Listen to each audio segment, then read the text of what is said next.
ಪ್ರಿಯ ವೀಕ್ಷಕರಲ್ಲಿ ನಮಸ್ಕಾರ.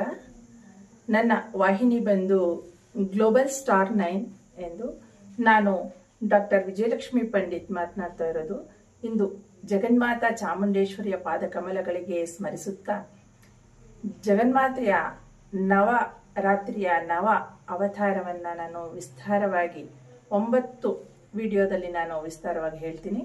ಇಂದು ಮೊದಲನೇ ದಿನವಾದಂಥ ಶೈಲಪುತ್ರಿ ಅಂದರೆ ಪರ್ವತರಾಜನ ಮಗಳಾದಂಥ ಪಾರ್ವತಿ ದೇವಿಯನ್ನ ಶೈಲಪುತ್ರಿ ಎಂದು ನಾವು ಆರಾಧಿಸ್ತೇವೆ. ಆ ತಾಯಿಯನ್ನು ಆರಾಧಿಸೋದ್ರಿಂದ ನಮಗೆ ಬರುವಂತಹ ಕಷ್ಟ ಕಾರ್ಪಣ್ಯಗಳೆಲ್ಲ ದೂರವಾಗುತ್ತೆ.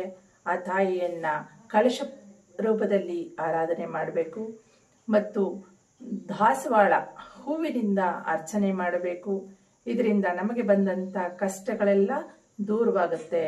ಅಂದರೆ ನಮಗೆ ರಾಕ್ಷಸರ ಉಪಟಾಳ ಇರುತ್ತೆ. ಮಧು ಮತ್ತು ಕೈಟುಕ ಎಂಬ ರಾಕ್ಷಸರ ಉಪಟಾಳ ಇರೋದ್ರಿಂದ ನಮಗೆ ಅವರಿಂದ ಆ ತೊಂದರೆಯಿಂದ ನಾವು ಪಾರಾಗಬೇಕಾದ್ರೆ ಆ ತಾಯಿ ಶೈಲಪುತ್ರಿಯನ್ನು ನಾವು ಪ್ರಾರ್ಥಿಸ್ತೇವೆ. ಆ ತಾಯಿ ಜಗನ್ಮಾತೆ ಪ್ರಸನ್ನಳಾಗಿ ನಮ್ಮ ಕಷ್ಟ ಕಾರ್ಪಣ್ಯಗಳಿಗೆ ಆ ಮಧು ಮತ್ತು ಕೈಟುಕ ಎಂಬ ರಾಕ್ಷಸರನ್ನ ವಧೆ ಮಾಡ್ತಾಳೆ. ಆದ್ದರಿಂದ ನಮಗೆ ಪ್ರತಿ ಒಂದಕ್ಕೂ ಬಹಳ ಶುಭಕ್ಷೆಯಾಗಿ ಕಾಣಿಸುತ್ತೆ. ಆದ ಕಾರಣ ಆ ತಾಯಿ ಜಗನ್ಮಾತೆಯನ್ನ ಇಂದು ಮೊದಲ ನವರಾತ್ರಿಯ ಮೊದಲನೇ ದಿನ ಶೈಲಪುತ್ರಿಯಾಗಿ ಆಚರಣೆ ಮಾಡ್ತಾ ಇದ್ದೀವಿ. ತಾವುಗಳೆಲ್ಲ ಬಂಧುಗಳೇ, ತಾವುಗಳೆಲ್ಲ ನನ್ನ ವಾಹಿನಿಯನ್ನು ವೀಕ್ಷಿಸಬೇಕು, ಲೈಕ್ ಮಾಡಬೇಕು, ಶೇರ್ ಮಾಡಬೇಕು. ಇನ್ನು ಹೆಚ್ಚಿನ ವಿಡಿಯೋಗಳನ್ನು ನಾನು ಅಪ್ಲೋಡ್ ಮಾಡ್ತೀನಿ.